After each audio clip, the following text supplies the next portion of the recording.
Buenas tardes, queridos radioescuchas, queridos internautas. Les damos la bienvenida una vez más a su programa mensual El Lado B, Círculo de Lectura El Lado B. Eh, el Lado B es un programa en el que la EFA, la Asociación de Estudios Éticos y Filosóficos de Aguascalientes, propone una lectura mensual y nos permite comentarla. Lo saluda, como cada mes, Pavel Zavala, y le doy la bienvenida a ¿Qué Jorge tal? Buenas Sánchez. tardes, o si nos están escuchando de manera diferida, pues buen día a todos los escuchas. Y pues como menciona Pavel, en esta ocasión vamos a abordar un texto de Giovanni Papini. No sé si hayas leído tú algo de Papini, Pavel, aparte de lo que vamos a La verdad comentar es que hoy. siempre escuché que lo mencionabas, la verdad es que nunca leía Giovanni Papini y eso es el siguiente punto. ¿Qué nos puedes decir tú que has sido un lector más asiduo de Giovanni Papini? ¿Qué nos puedes decir acerca de su vida y de su obra? Mira, Giovanni Papini nació en Florencia el 9 de enero de 1881 y murió en la misma ciudad el 8 de julio de 1956. Fue un escritor italiano, inicialmente ateo y escéptico, posteriormente pasó a ser un fervoroso católico. Y bueno, sobre Papini, fue un autor en el que me interesé en los años de la licenciatura. Un amigo me empezó a prestar sus textos y pues me inicié en su obra.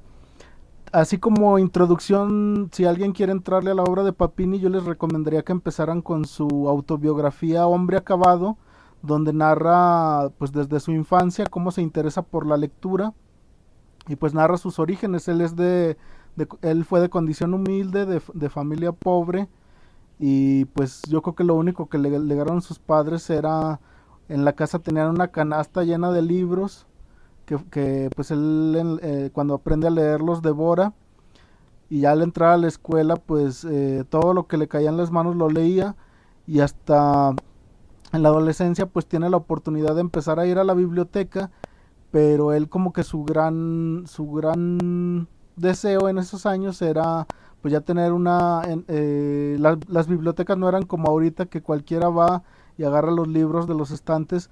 Antes, si no, a cualquier persona tenías que pedirle el libro al encargado, y él te lo buscaba y te lo daba. Yo me imagino que para que no los desacomodaran en el orden que llevaban del sistema DUI. Entonces pues habla mucho de eso, Papini. Fíjate que eso te iba a preguntar si todavía existía, si ya existían, mejor dicho, en esa época, el sistema de numeración Dewey y el otro, porque me parece que todavía en la época las bibliotecas en realidad eran colecciones privadas, ¿no? No había, cada coleccionista llevaba a cabo su propio registro y su propia colección y me parece que por eso podría ser que se necesitaba tanto esta figura del bibliotecario como alguien que sabe dónde están los libros, precisamente porque cada colección de libros era Pues diferente, yo creo ¿no? que sí lo tendríamos que investigar. Nunca me pasó por la mente en qué año exacto se implementó el sistema DUI, pero igual que Papini, recuerdo otra anécdota que era Rimbaud en sus años de adolescente. Él narraba cómo iba a la biblioteca imagino que era en Charleville, en su ciudad natal, y que pues tenía que pedirle los volúmenes al bibliotecario. O sea, no era como tú llegas y como Juan por su casa y agarra los libros de los estantes como ahorita, que yo eso lo hago mucho tanto en las bibliotecas y pues también en las librerías. Me saca de onda cuando llego a Gandhi y de repente me dicen qué libro busca. Le digo, no, pues nomás estoy viendo. A mí me gusta como ir a mis anchas a una librería, y más que ir por un libro en específico, pues a ver qué me encuentro, y si tengo el dinero lo compro. Claro, bueno, pero tú estás pensando en librerías donde uno va a ver qué se encuentra, ¿no? En la biblioteca me imagino que sí era diferente cuando vas a una colección privada de libros a buscar algo en particular. Me imagino que es cuando se ocupa esta figura del bibliotecario, eh, que procedería como lo hacían en la época de Giovanni Papini, Así ¿no? es. Y bueno, te comentaba, tiene ese texto de su autobiografía Hombre Acabado. Y otro libro muy famoso de él es El Diablo. Es una especie de tratado en el que pues está estructurado por capítulos en los que habla de la figura del diablo desde la religión, la literatura, la psicología, el humanismo, y pues tiene como ideas interesantes al respecto. Ya en ese momento es cuando se había convertido al catolicismo. De hecho es curioso entender su más, yo de alguna manera lo veo como filósofo, aunque él nunca se asumió como tal, porque tiene ideas y propuestas rescatables de lo que reflexionaba en sus distintas obras. Además de esos textos, tiene una historia de Cristo, tiene un texto sobre Dante, otro sobre Miguel Ángel, pero cuando digo textos me refiero ensayos de más de 200, 300 páginas, o sea, verdaderos volúmenes. Y los textos que vamos a comentar hoy son dos fragmentitos tomados de los libros. Tiene dos novelas escritas en forma de diario. Una se titula Gog, que fue publicada en 1931, y la otra es El Libro Negro, que fue la continuación, que se publicó en 1951, o sea, exactamente 20 años después. Ambas obras se supone que son diarios de un personaje que se llama Gog. Este personaje, Papini lo inventa imaginándose una especie de millonario o multimillonario de principios del siglo XX. Lo define como uno de los hombres más ricos de su tiempo, y que dice que la gran peculiaridad es que, a diferencia de los millonarios convencionales o de los Jeff Bezos o Elon Musk de ahorita, él lo que hacía era que en un momento dado de que su fortuna era vasta, decide que no va a seguir acumulando riqueza, simplemente se va a poner a gastar su dinero como mejor le plazca, y es como se empieza a viajar por todo el mundo y tiene todo tipo de aventuras extravagantes, y es lo que registra en su diario, todos esos sucesos, todas esas personas que conoce. De hecho, tiene fragmentos donde Papini se inventa supuestos diálogos entre Gog y algún personaje célebre de su época. Por ejemplo, tiene diálogos con Sigmund Freud, con Molotov, con Knut Hamsun, un ganador del Premio Nobel de Literatura. Y en cambio, en el Libro Negro dice que se aficiona a conseguir manuscritos inéditos de autores célebres, o sea, manuscritos que nunca se publicaron y que están por ahí regados en alguna librería de viejo o escondida en cualquier lugar del mundo. Y entonces ahí lo que hace Papini es que se inventa supuestos textos atribuidos a gente como Franz Kafka o William Blake, textos que en realidad no existieron, pero que Papini imita el estilo de esos escritores para darte la sensación de que estás leyendo un texto inédito de Kafka o de William Blake. Entonces, eso es Gog y el Libro Negro. Yo creo que la premisa en sí es suficientemente interesante para que cualquiera se interese por leer esos libros. Sobre todo me llama la atención que se imagine, bueno, que como que Gog sea una crítica a esta actitud precisamente de muchos millonarios en donde lo que quieren es tener más y más dinero en vez de gastarse ese dinero. Están siempre pensando en, como diría el Máster Muñoz, estar generando más y más dinero, más y más activos, ¿no? Entonces, bueno, quería preguntarte si la figura de Gog es entonces una sátira una sátira y una crítica a los millonarios, o es una apología de la condición del millonario, algo que deseaba Papini para poder salir de Mira, pobre. lo explico en estos términos para la audiencia. El personaje de Gog, cuando te dan una nota de sus orígenes, se supone que es hijo de una mujer aborigen de la región de Australia o de Nueva Zelanda, y de padre caucásico. O sea, él es como una especie de mestizo. Nunca o sea, como que pues fue un hijo bastardo, creció con la madre, y en algún momento en la adolescencia el personaje se embarca a Estados Unidos. Yo me imagino que a finales del siglo XIX, y dice que la gran característica de este personaje es que tenía el genio del negocio. Entonces, de ser un don nadie, de ser un pobre pobre diablo. eh, y son reales esas historias, pero actualmente nos las venden como que a cualquiera les puede pasar.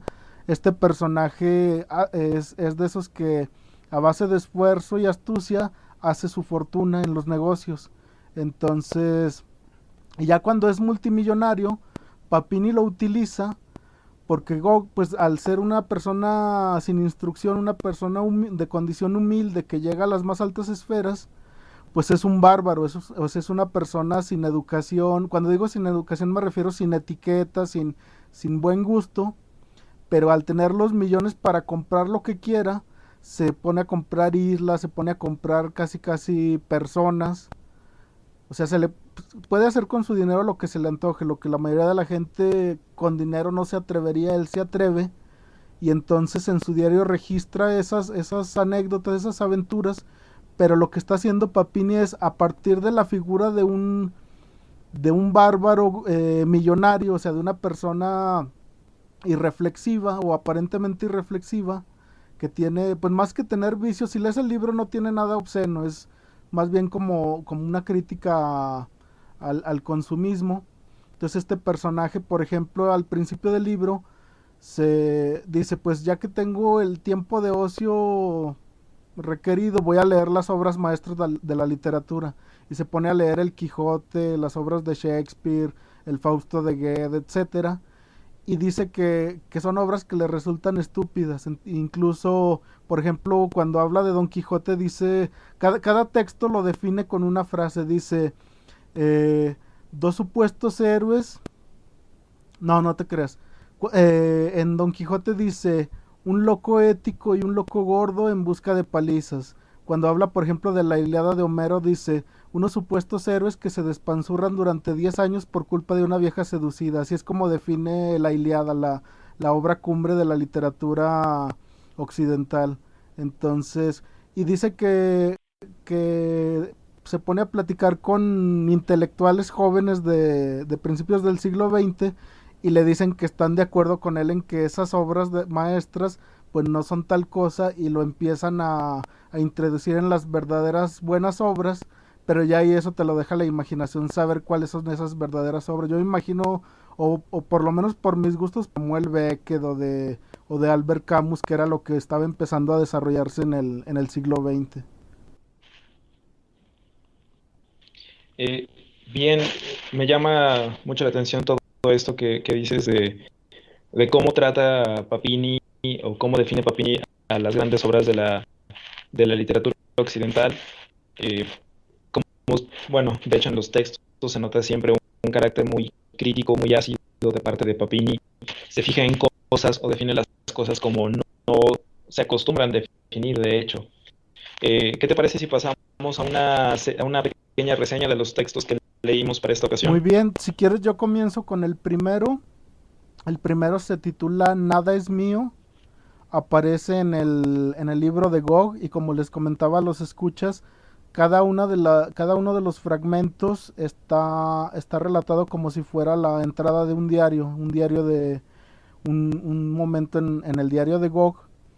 Están fechados, vienen con día y mes, pero no mencionan el año. Entonces el mismo Papini, se supone que Papini va a visitar a un amigo a un sanatorio psiquiátrico y ahí se le acerca la figura de Gog y le entrega envuelto en terciopelo, le entrega el manuscrito de su diario y le dice, no, pues para que lo lea y si le interesa lo publique. Entonces se supone que Papini conoce a este personaje de Gog, todo es ficción, y él publica el diario de Gog. Y dice que 20 años después se le vuelve a acercar Gog y le entrega el nuevo diario, que es lo que viene contenido en el libro negro. Entonces, como decía, en el libro de Gog aparece el fragmento Nada es mío, que es el primer texto que incluimos en el PDF que compartimos en el Facebook del Círculo de Lectura Lado B.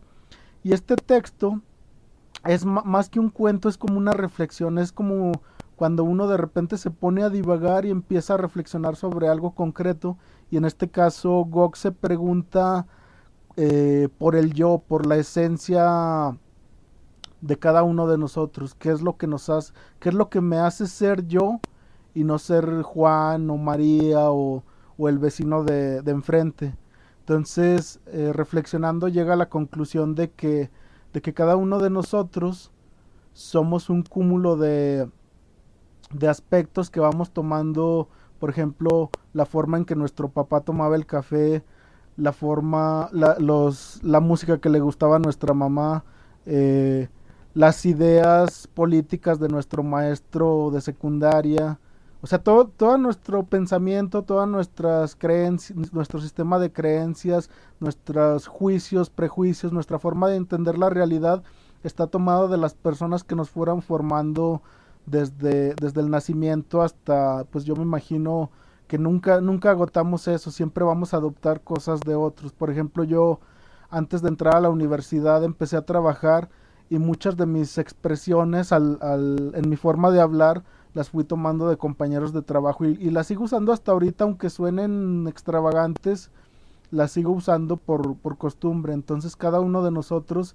nuestra forma de enfrentarnos a la realidad se fue construyendo a partir de la convivencia con otros. Esa es más o menos la idea del texto. No sé si tengas alguna interpretación personal de ese fragmento. Eh, Fíjate que de ese texto me llamó mucho la atención esta idea de qué tanto el sujeto, el yo, un tema muy popular en la filosofía del siglo XX, ¿no? Ese asunto de qué es el yo o quién es el yo. Eh, Papini tiene una aproximación como muy posmoderna en el sentido de decir que realmente no hay una esencia o una sustancia, ¿no? Algo que permanezca, sino que de hecho todo lo que somos proviene de agentes externos a uno mismo, como bien señalas, ¿no? Nuestros gustos musicales, lo que comemos, la forma en la que pensamos, viene dado por agentes externos, por las relaciones familiares.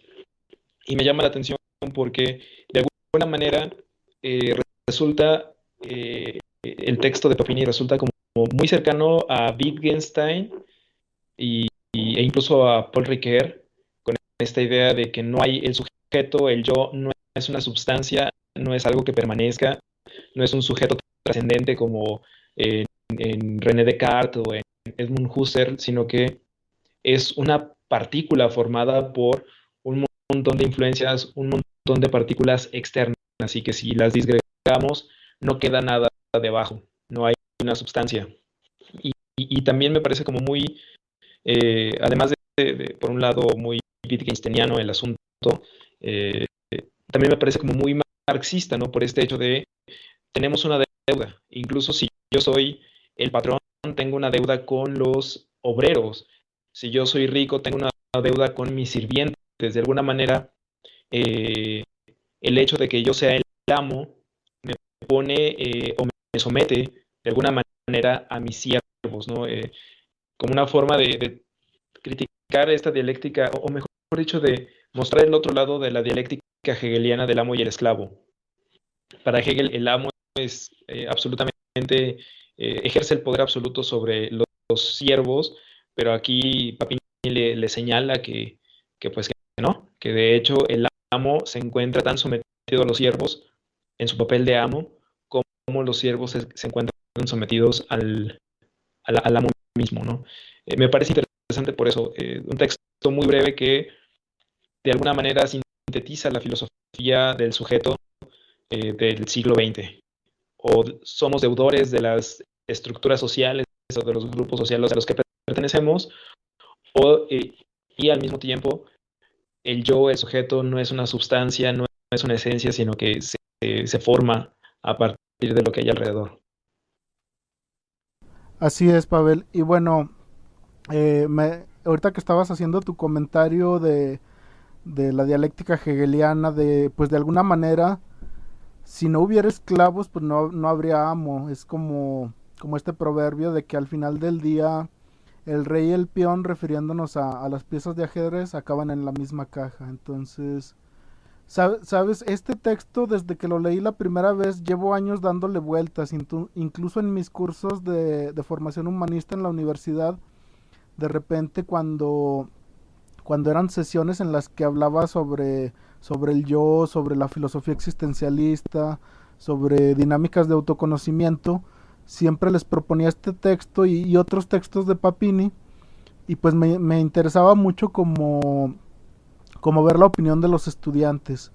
Y hay muchísimas formas de interpretar el texto. Yo creo que para esta sesión del lado B la forma en que lo abordas es bastante pertinente, pero ya no, yo nada más quisiera como agregarle un poco de manera suspicaz, y el mismo Papini de alguna manera lo deja abierto.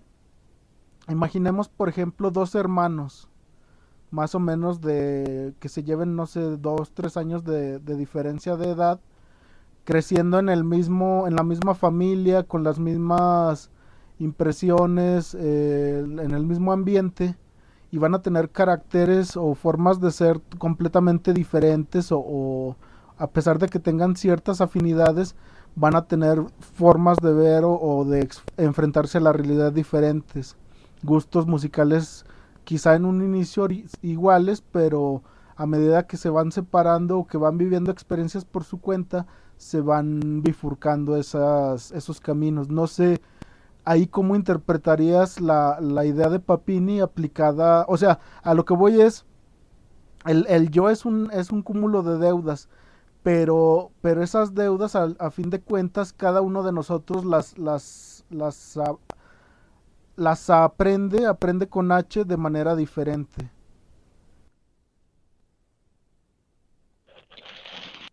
Sí, entiendo que el asunto está en que de todas formas la combinación de elementos siempre va a traer como resultados diferentes, lo que no quita el hecho de que seguimos siendo deudores de, y que cuando quitamos esas deudas realmente no hay una sustancia. Eso a mí me llama mucho la atención, esta parte de Papini, de no hay un sujeto trascendente, no hay una sustancia que permanezca siendo la misma, sino que al contrario, le quitamos todos los elementos accesorios, todos los accidentes, diría Aristóteles, y no queda nada debajo. O sea, me parece como muy profundo y muy sugestivo el texto de Papini, porque en una página condensa mucha de la filosofía del sujeto del siglo XX. Entonces ¿crees que de alguna manera cada individuo termina siendo como una hojita en este árbol llamado humanidad? No sé si cada individuo termine siendo una hojita en este árbol llamado humanidad, sino que mm, incluso las hojas tienen algo debajo, ¿no? Yo diría que Papini es como un poco más radical. No hay nada debajo. Somos, como diría Siddhartha Gautama, somos un cúmulo de accidentes y la verdadera iluminación consiste en darnos cuenta de que no deseamos las cosas porque simple y sencillamente no hay un yo, un ego que desee las cosas y que para librarnos del sufrimiento tenemos que suprimir ese ego, darnos cuenta que ese ego no existe. Y bueno, a lo mejor soy un poco reiterativo y te digo, no es como para polemizar, pero estaba cayendo en la cuenta este texto. Si mal no recuerdo, lo leí, pues yo creo que ya van a ser 20 años de que lo leí, de que me prestaron la novela de Gog. Si no me equivoco, fue como en más o menos al tanteo, te estoy hablando. Ya sea yo me imagino que fue como para diciembre del 2002 o en 2003 cuando me la prestaron, entonces ya van a ser, ya vamos para 20 años de que leí por primera vez ese texto, y recuerdo que me conflictuaba mucho porque pues uno en la juventud, al estar saliendo de la adolescencia, pues uno está muy apegado a su yo, a su individualidad, a su, a su ser única y detergente, pero a medida que vas creciendo, que te vas empapando de los problemas del mundo, de que llevas sobre el peso de los huesos los años que lo van a uno deteriorando, pues sí caes en la cuenta de que pues al final del día sí somos una gota de ese océano que es el nirvana, pero aquí depende cómo cada uno se asume dentro como una parte del todo, y hay quienes se siguen resistiendo. O sea, te apuesto que si vivimos otros 20 años, habrá aspectos en los que nos sigamos resistiendo a ser parte de un colectivo, y cuando hablo de un colectivo no me refiero a uno concreto, sino la colectividad el hormiguero, el panal que es nuestra sociedad o que es la humanidad en términos generales. Pero sí que los años te van enseñando que pues al final del día somos un ladrillo más de la pared. Entonces aquí lo importante es saber que pues lo puedes ver de dos maneras, en un sentido negativo o en un sentido de decir, sí, pero pues soy igual, soy tan prescindible y tan indispensable como cualquiera. Y aquí lo importante es cómo lo aprecie cada uno. Y bueno, no, ¿algo más que quieras comentar o pasamos al siguiente texto? No, yo iba a proponer precisamente eso, que pasáramos al siguiente texto, que se llama Muerte a los Muertos. Nuevamente es una entrada del diario de este personaje ficticio llamado Gog. De hecho, me parece que lo ubica en la Ciudad de México. Me parece interesante que haga esta asociación Giovanni Papini de Muerte a los Muertos, Día de Muertos, México. Claro, en México se habla siempre de la muerte, ¿no? Qué mejor lugar para esta propuesta que hace. Eh, en este breve cuento, Papini narra cómo saliendo de un bar se encuentra con un joven que parece un poco perturbado y le propone que se una a su revolución.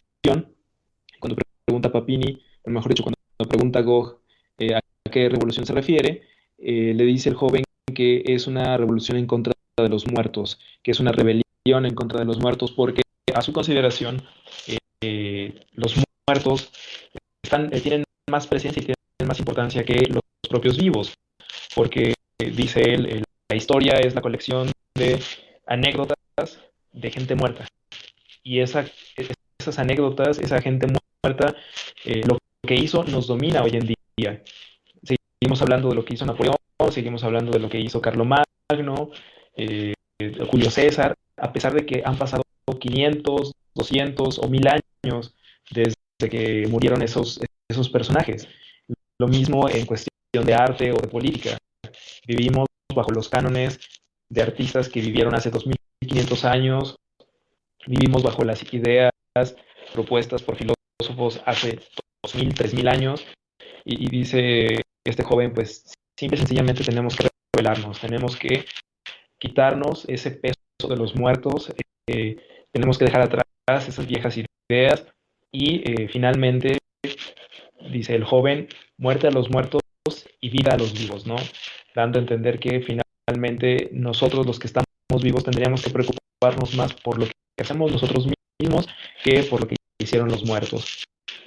Finalmente, el joven le pregunta a Gog si se va a unir o no a su revolución, si va a estar del lado de los futuros triunfadores o va a estar del lado de los perdedores.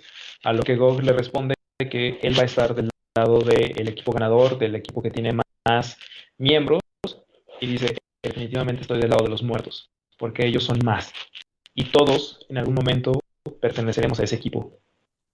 Ellos ya no pueden pertenecer al equipo de los vivos, pero los vivos pueden pasarse al equipo de los muertos. Y esa sería en general la historia de Muerte a los Muertos de Giovanni Papini. ¿Qué opinas tú, Jorge? ¿Qué te llama la atención de ese texto? Bueno, cuando leí el libro negro, que es la continuación de Gog y es donde aparece este fragmento, yo siempre lo asocié o más bien yo encontraba como que entraba, el texto entraba en conflicto precisamente con el texto de Nada es mío. Por eso no es casualidad que los haya reunido en lo que lo que estamos comentando hoy.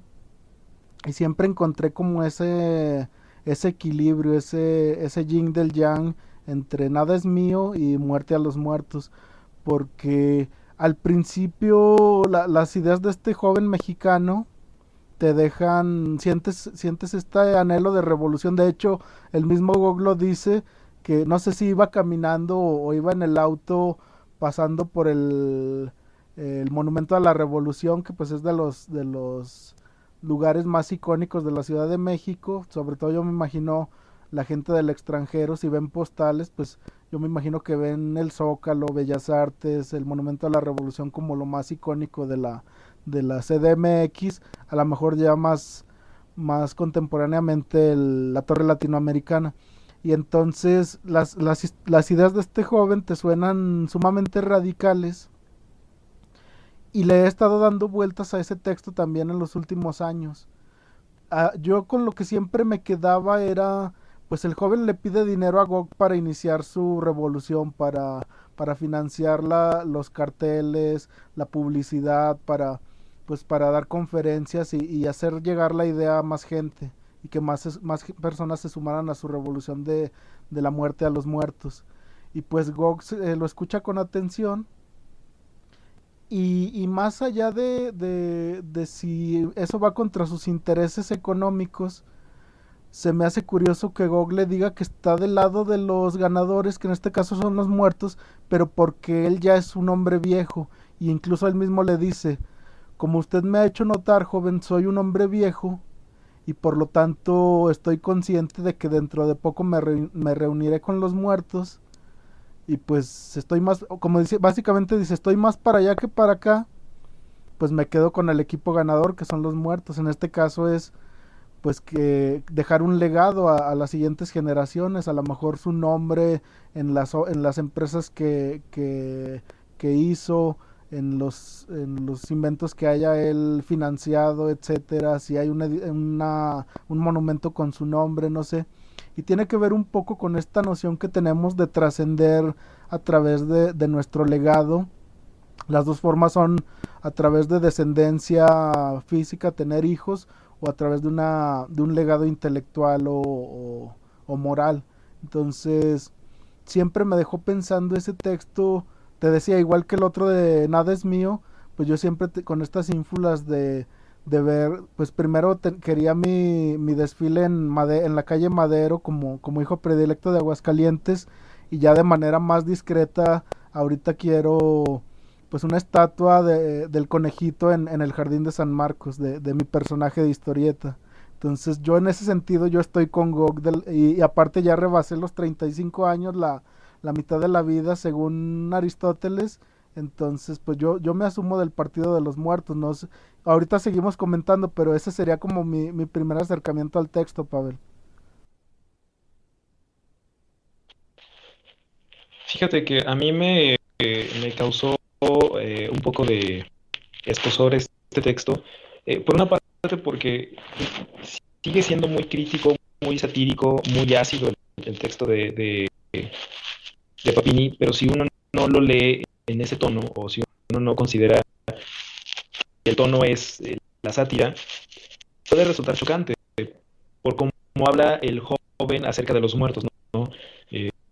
Puede sonar para alguien que esté pasando por una pérdida o por el duelo, eh, puede sonar como una burla, ¿no? Uno debería, y en parte por salud mental, psicológica, uno debería tener la posibilidad de llorar a sus muertos y expresar el dolor, y parece que este joven lo que hace es burlarse incluso de esa posibilidad, ¿no? De no vale la pena llorarle a los muertos porque ellos incluso llegan a tener más poder sobre los vivos que los propios vivos.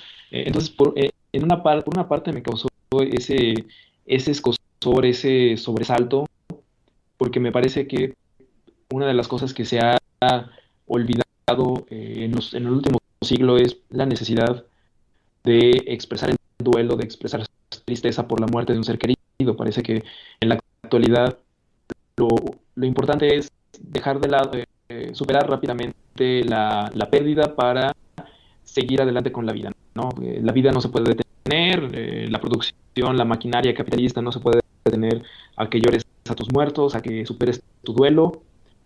Cierra la tumba y ponte a trabajar, ¿no? Vuelve a tu trabajo, a tu vida cotidiana, diviértete, en vez de aceptar que es necesario expresar el duelo y vivirlo, ¿no? Entonces, de alguna manera me causó cierto escozor, cierto malestar, pero evidentemente cuando viene la respuesta de Gog, uno cae en cuenta que todo ha sido una sátira, y aquí también vuelve a causarme un poco de escozor. Parece que se burla de la ingenuidad de los jóvenes que quieren llevar a cabo la revolución. Parece que se está burlando del hecho de que cualquiera quiere llevar a cabo una revolución, eh, desde los que integran el Partido Socialista o los partidos laboristas, con este sueño de transformar el mundo. Pues resulta, como al final dice el cuento, ¿no? Resulta un poco estéril ese intento, ese deseo de revolución, porque en realidad eh, están yéndose en contra de hombres de paja, ¿no? Están yendo en contra del equipo ganador. Simple y sencillamente hay cosas que no se pueden cambiar. Parece que se está burlando de eso, y por otra parte también parece que se está burlando de las, eh, ¿cómo se llaman? Las vanguardias artísticas, ¿no? Ahora todo artista tiene que llevar a cabo un asesinato en contra de la tradición artística para poder ser un verdadero artista. Algo que seguramente fue muy común en la época de Papini, ¿no? Que vivió a principios del siglo XX y le tocó ver todas estas vanguardias como el Dada, el Fauvismo, el Cubismo, que siempre buscaban redefinir el arte oponiendo su visión del arte a toda la tradición. Y en gran medida parece que se está burlando de eso también Papini. Hasta ahí mi primera aproximación. Precisamente ahorita que mencionas las vanguardias, yo me lo imagino escandalizado por, pues él como italiano le tocó el futurismo que se desarrolla en Italia. Y sí, como mencionas, ahorita que estabas comentando, caí en la cuenta de que si este texto lo escribe, bueno, el libro se publica en 1951, ponle que lo haya escrito un par de años antes, porque con Papini no podemos decirlo, estuvo escribiendo durante años y lo publicó hasta el 51, porque si yo no había caído en la cuenta, busquen en Wikipedia la bibliografía de Papini y escribió más libros de los que yo he leído. Yo he leído muchos libros de Papini, pero hay muchísimos más de los que yo he visto publicados en español. O sea, hay muchísimas obras que seguramente no se han traducido al español o que difícilmente encontraremos y están a la mano los más célebres de su bibliografía. Y bueno, el libro sale publicado en el 51 y él muere en el 56, entonces pues yo me imagino que también era ese legado que está dejando a las futuras generaciones el a través de Google él mismo se asume en el partido de los muertos o en el equipo de los muertos. Algo que me deja pensando este texto es aplicarlo al contexto actual.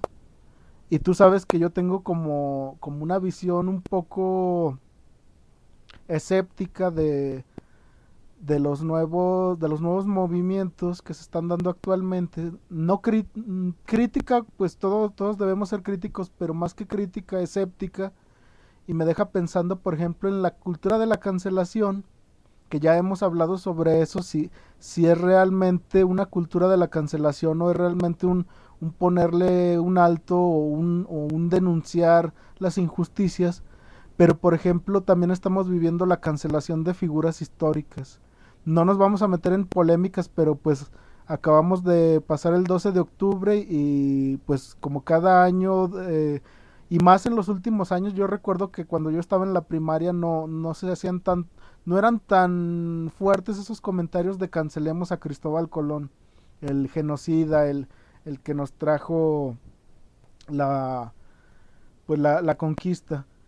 Pero por ejemplo cancelar a Colón, pintarrajear o querer cancelar la obra de Cervantes, de Shakespeare, pues no, si se ponen a investigar por ejemplo las preferencias sexuales de los filósofos griegos ya los van a cancelar a todos por pedófilos. Entonces eh, eso me deja pensando cómo querer cancelar, o sea, actualmente está esta visión. Y si yo lo equiparo a lo que dice este joven es, ok, porque él mismo dice, usamos un lenguaje que no inventamos, seguimos tradiciones, conmemoramos fechas que no nos conciernen. Si lo piensas, y más con la pandemia, cada uno de los 365 días del año se conmemoran las mismas cosas. O sea, cada año conmemoramos el Día de las Madres, la Navidad, el Día del Padre, el etcétera. Y yo en algún momento, un poco pensando como este joven, yo me puse a pensar, ¿por qué no cada año celebramos cosas distintas? Pero eso nada más era un devaneo que tuve alguna vez, pero me deja pensando, qué tanto de ese texto, si lo aplicas ahorita, puede ser una crítica a cuando la gente lleva al extremo esta cultura de la cancelación a figuras históricas o acontecimientos históricos. Y más que cancelarlos, querer negarlos, querer como extirparlos de la memoria, cuando si los extirpas es peligroso, porque eso es indicativo de que el día de mañana pueda volver a ocurrir.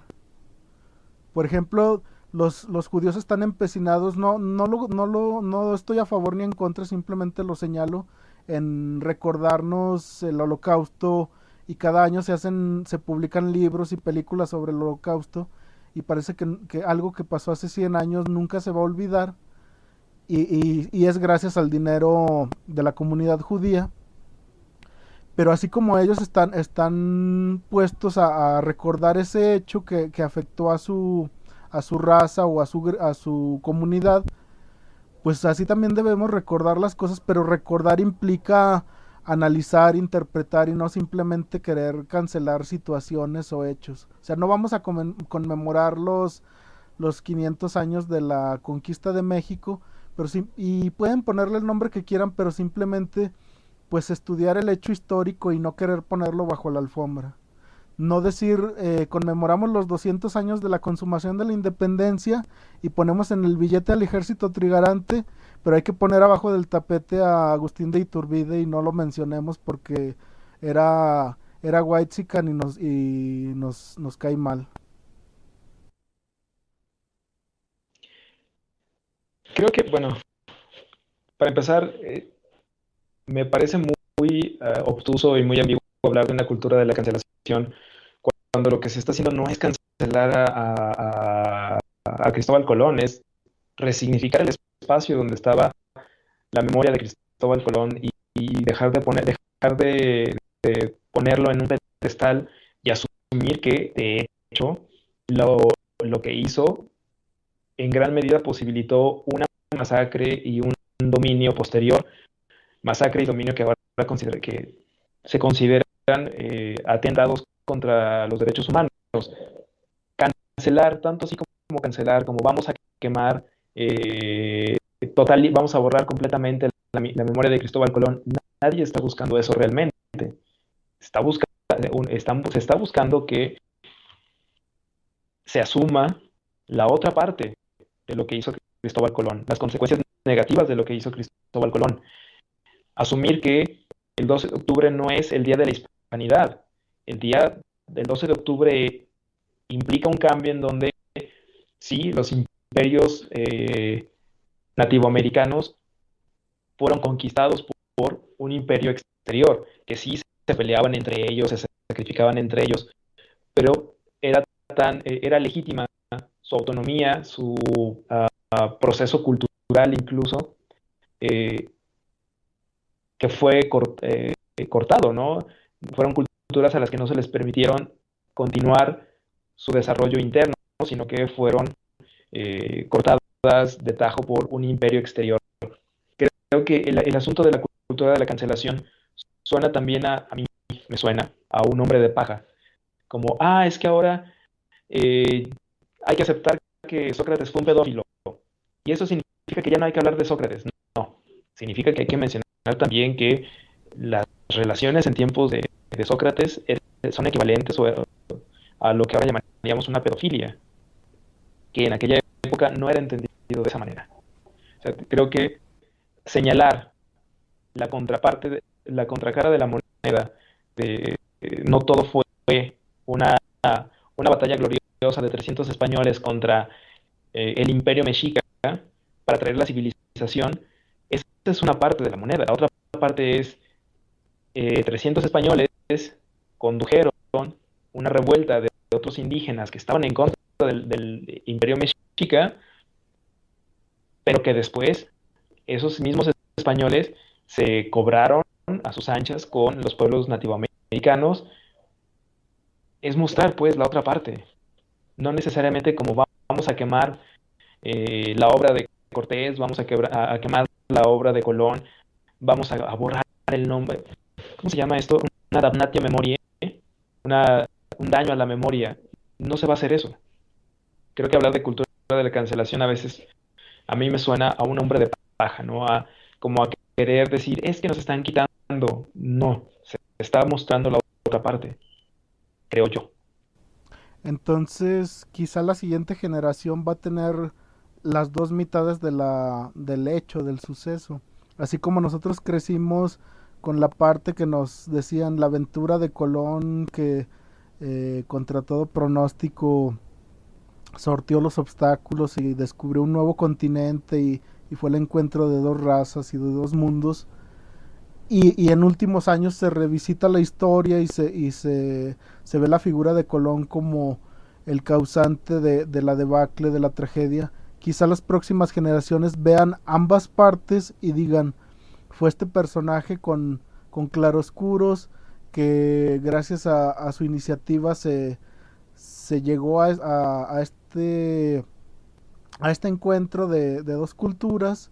Hubo pérdidas, hubo masacres, pero finalmente ahí queda la figura para la posteridad. Es como querer decir, nuestro bisabuelo abusó de nuestra bisabuela, y de ahí nació nuestro abuelo, y de ahí nació nuestro padre, y de ahí nací yo.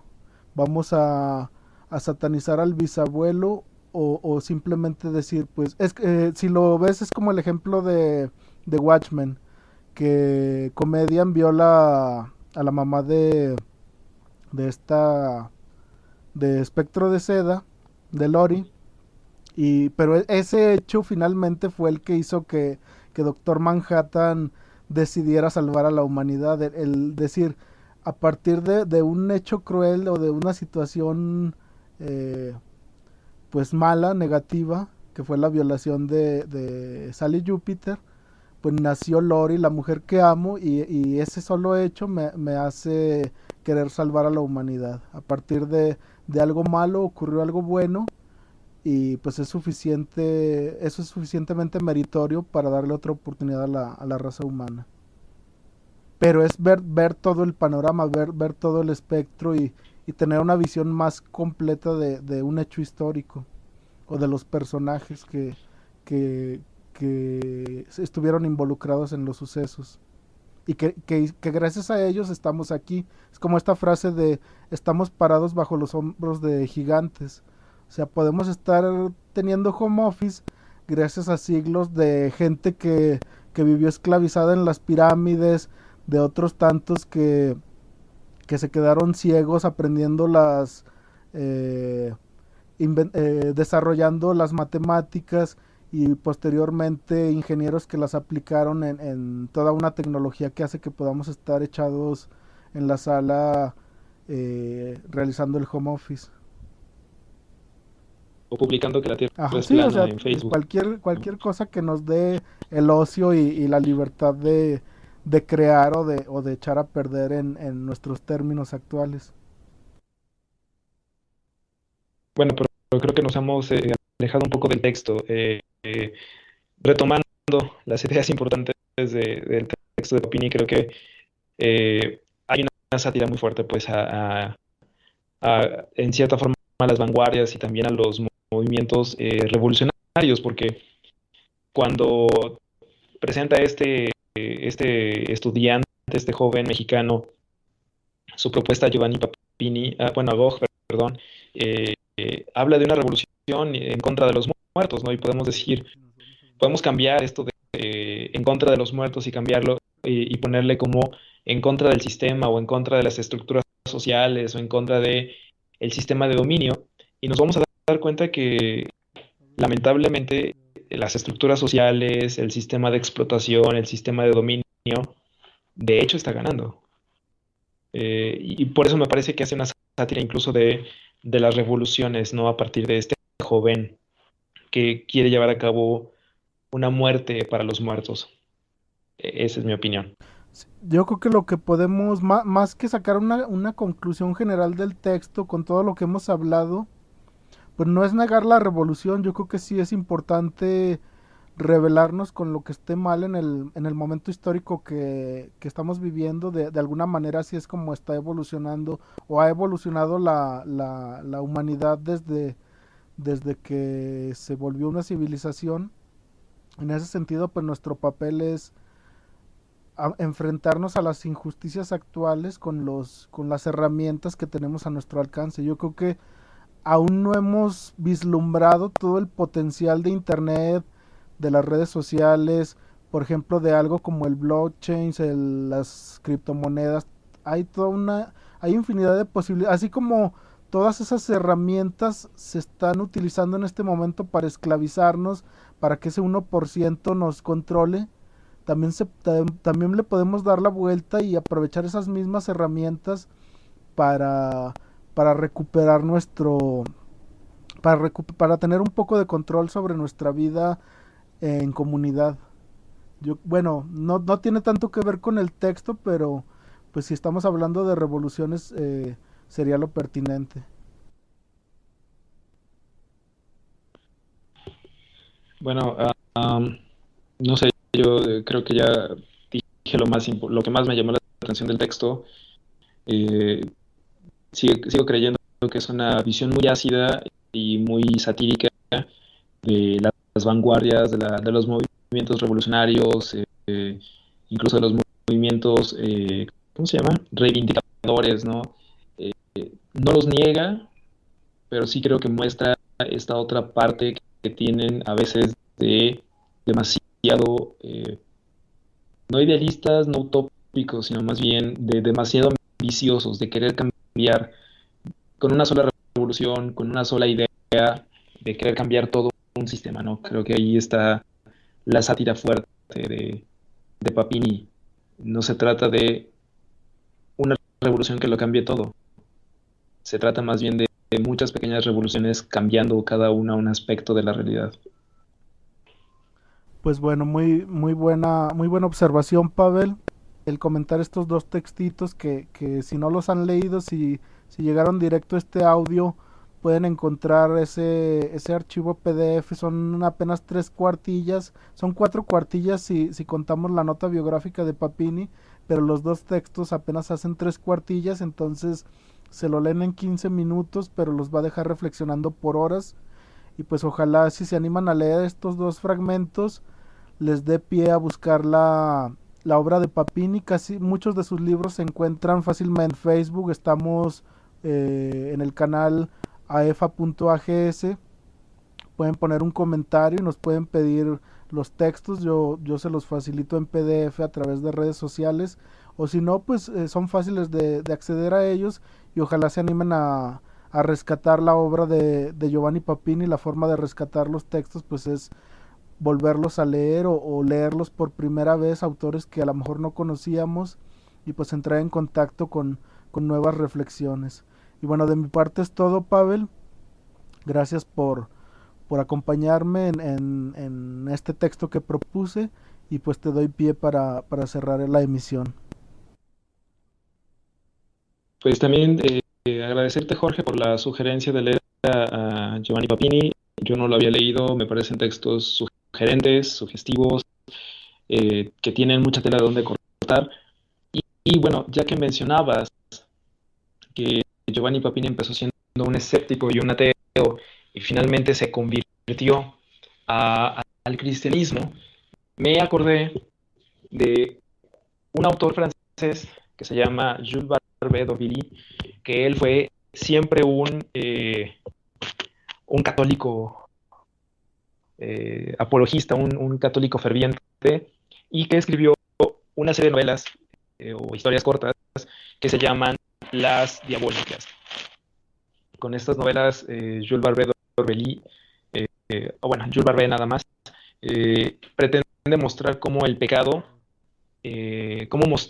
mostrar que historias pecaminosas, historias que hablan del pecado, de hecho hacen que uno quiera volver a la moral católica, ¿no? Entonces, ¿qué te parece si para diciembre subimos una de estas novelas? Yo propondría una cena de ateos. ¿Cómo ves? Pues muy bien, Pavel, lo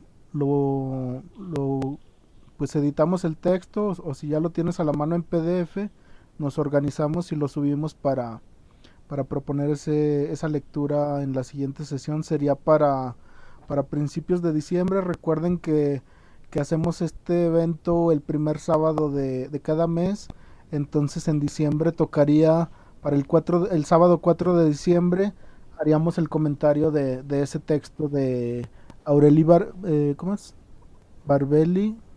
Que bueno, yo me suena el nombre, si no me equivoco, era contemporáneo de Baudelaire, ¿no? No sé si eran amigos o enemigos porque tengo la noción de que le escribió un prólogo a uno de sus libros, pero también de repente Baudelaire tenía muy cercanos a sus enemigos, entonces no recuerdo si era amigo o enemigo de Baudelaire, pero lo ubico leyendo a Baudelaire, se menciona mucho su nombre, entonces según yo era amigo de Baudelaire. Pues mira, eso lo podemos Ajá, hablar la lo próxima corroboramos sesión. en la siguiente Eh, sesión. claro, yo leí a Barbé d'Aurevilly porque otro autor que tuve que traducir, Paul Bourget, hablaba mucho de las historias de Jules Barbé. Entonces, de alguna manera los dos terminamos llegando al mismo autor por vías diferentes, ¿no? Muy bien, Pavel. Bueno, pues si quieres despedimos la emisión. Yo fui Jorge Sánchez y allá tenemos a... Pavel Zavala, nos escuchamos dentro de un mes en el lado B.